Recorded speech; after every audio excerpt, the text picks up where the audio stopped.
Rheumatoid arthritis એટલે કે સંધિવા, જે સામાન્ય ભાષામાં આપણે સમજીએ, એ મુખ્યત્વે હાથના સાંધા અને કાંડા.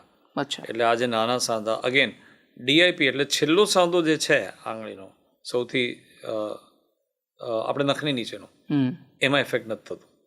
રૂમેટોઇડ આર્થરાઇટિસ ત્યાં જનરલી ઇફેક્ટ ના કરે. એમાં સોરાયસિસ એનો હોય એ અસર કરે. એટલે આવું એમાં એવું નથી અસર કરતું, પણ વચ્ચેનો સાંધો, આંગળાઓનો, આપણા નકલ્સ જે મુઠ્ઠી બનાવી એનો સાંધો અને કાંડા, બે બાજુ કાંડા, આ સૌથી વધારે રૂમેટોઇડ આર્થરાઇટિસમાં ઇફેક્ટ થાય. પછી શોલ્ડર્સ એટલે ખભા અને એલ્બો અને ઘૂંટણ ને બધું આવે.